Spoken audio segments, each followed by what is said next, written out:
கலப்படமான பொருளை தானே வித்துக்கிட்டு இருக்காங்க, அதான் இதுவும் கலப்படமோ நினைச்சிட்டேன். இதுல QR கோட் இருக்கு, நான் ஸ்கேன் பண்றேன்க்கா. நோ ரெக்கார்ட் ஃபவுண்டா? இது கலப்படமான மாத்திரை, என்னைய ஏமாத்த பாக்குறீங்களா? அது ஃபேக். கவர்மெண்ட் ஆஃப் இந்தியா இந்த மாதிரி ஃபேக் மெடிசன்ஸ் மார்க்கெட்ல அதிகப்படியான புழக்கத்துல இருக்கிறதுனால பெரிய பெரிய பிராண்ட் கம்பெனிஸ் மெடிசன்ஸ் தயாரிக்கும் போது பின்னாடி இந்த QR கோட பிரிண்ட் பண்ண சொல்லிருக்காங்க. இந்த QR கோட நம்ம ஸ்கேன் பண்ணோம்னா முழு டீடைலும் வந்துரும் இந்த மெடிசன் பத்தி. ஐயோ, எனக்கு எதுவுமே தெரியாதுமா. ஏதோ புது டீலர் ஒருத்தன் வந்தா 50% தள்ளுபடி இல்ல, மருந்து மாத்திரை எல்லாம் வாங்கிக்கங்கன்னு சொன்னதுனால நிறைய மாத்திரை நானும் வாங்கிக்கிட்டேன்.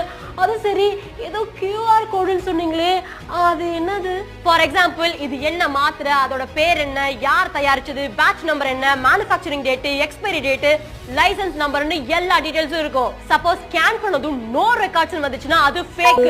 அதன் மூலமா எந்த மாத்திரை ஒரிஜினல் எது